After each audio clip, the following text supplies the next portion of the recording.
Hello everyone, welcome back to IKN. I'm your host Dylan Henry, and we have a fun episode for you today, so let's just get right into it. Shimabuku's last sensei was Taira Shinken. He was born June 12, 1897 in Kumujiwa, Okinawa, and passed away around 1970. His birth name was actually Maizato, but he opted to use his adopted mother's maiden name, Taira. He didn't have any formal training in karate at a young age, and after graduating from college, he worked as a miner in Japan. After a mine shaft he was working in collapsed, he was injured, and this left him with a limp for the rest of his life. Ridiculed when he returned to work, he resolved to move past his physical handicap by training in Bujutsu. He was around 25 when he left to begin his training, and he was intent on learning judo. However, after meeting his primary sensei, Funakoshi Gichen, who was trying to promote Kobudo in Japan at the time, he would go to study the Budo for about 8 years under his tutelage. After training with him, Gichen would send Taira to his next sensei, Yabiku Moden, where Shinken would master weapons such as bow, sai, tuifa, nunchaku, and eiku. All fun stuff, mind you. And then he would spend the rest of his life promoting karate, and even wrote a book called the Ryokyu Kobudo Taiken, which helped in popularizing the study in Okinawa. In 1941, he would establish the Ryokyu Kobudo Hosen Shinkukai after the death of his sensei Yabiku. And this branch of Okinawan karate is still around, promoting the practice of Kobudo that Taira had taught. So we know that Shimabuku would go to train with Shinken after mastering Shorin-ryu from Kian and Gojen-ryu from Yagi, but not all of the weapons kata we practice come from Shinken. In this list here, I have highlighted the katas that Shinken had added onto Shimabuku, and we are going to go through each weapon and their katas associated with them. Bow is a unique weapon because it grants the user a lot more range on their techniques than what would usually be possible. So usually bows stand an inch or two taller than their user, and when used correctly, it can give the user almost 2 feet, if not more, to their effective range. We hold the bow in thirds, sliding our hands or shifting our grips to better suit the technique we wish to perform. Now, Kihan, if you remember, means basic. So the first kata we practice is simply a basic kata to just get familiar with the moves of the bow. Shinken didn't teach an official Kihan, so this kata can vary from dojo to dojo, but it's still considered in our curriculum. Tokomini was actually taught to Shimabuku from Kian, and it has a few interesting qualities. It is the first kata where we have to shift our hands to one end of the bow for a strike to our opponent. We use this for reach and possibly for power, but check it out for yourself.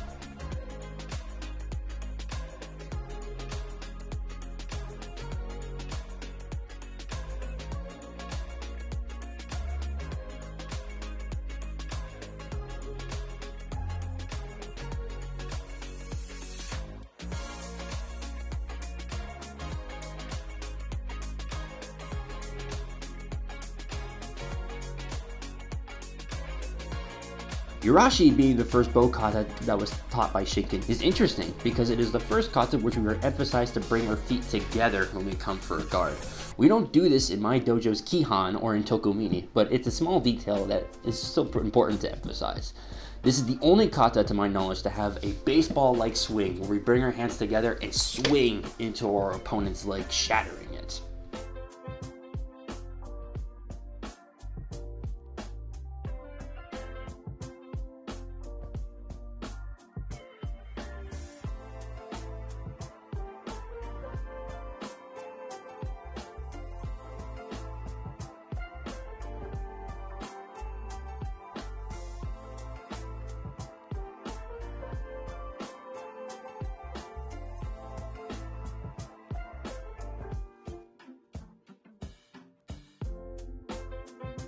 Finally, we get to Shishi, and this is a great kata because it gets a little confusing because it has the same exact start as Urashi. So very often you might find people get lost, especially in the beginning of the kata, because it starts almost exactly the same. There's just a few minor tweaks, and people even do start Urashi and go to Shishi and vice versa.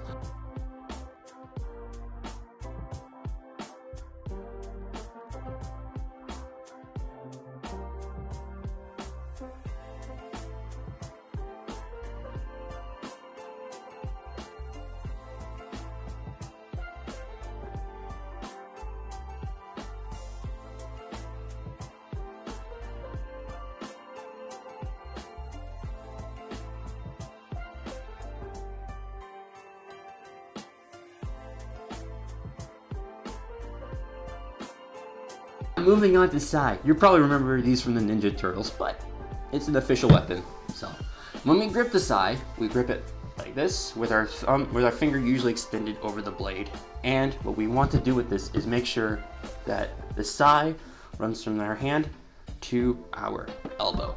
So whenever we do any form of techniques with this, we either flick out the Sai, bringing our thumb to the edge of where it's going to have contact, or we keep the Sai right along our arm and try to direct it so the blade is covering whichever point we get hit. So high blocks, our blade is here. Middle blocks, it's out to the side, and low blocks, we come to here. Now, we need to remember that Kian had taught Shimabuku the basics of Sai, and the kata Kian Sai is literally named after him. In my dojo's Kihan Sai, it is, to my knowledge, the only kata that uses kicks for attacking. We don't use kicks, if at all, in our weapons katas, and it's interesting that we see them here.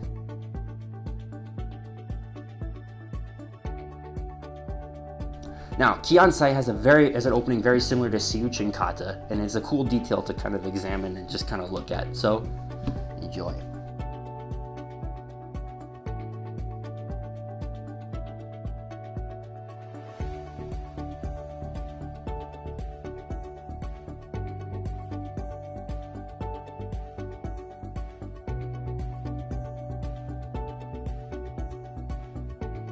Now, Shinken taught Shimabuku Kusanku Sai, which is very similar to our kata Kusanku, which Shimabuku had learned from Kian.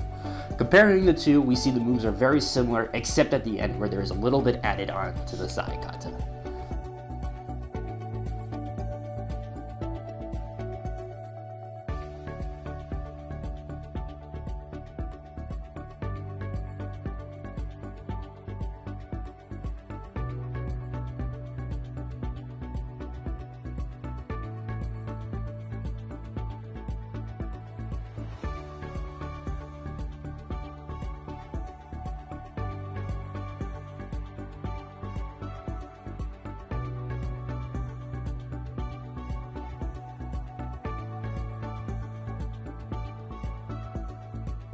Finally, Shatanyara is unique because it is the only kata where the practitioner doesn't start with both sides in their hand and has one stowed away at the hip.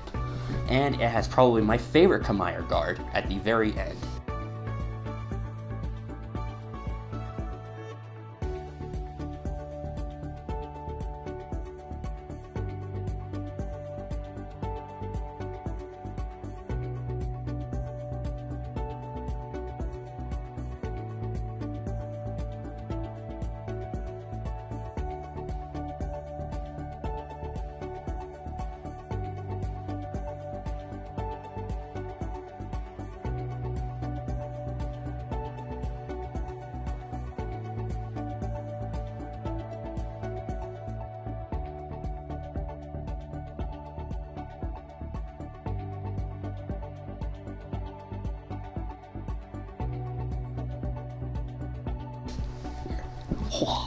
Anyway, we went over a lot today, and I hope you guys have a bit of a better understanding of the many weapon katas that we have.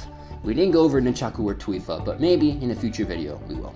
Anyway, thanks for watching. We have one more episode coming out this year, and we will be discussing Shimabuku's original hand kata, Sun Tzu, in depth. We began this series with him, so it's only fitting we circle our way back over to him and end with his work. So stay tuned for that. I hope you all stay warm and safe. Goodbye.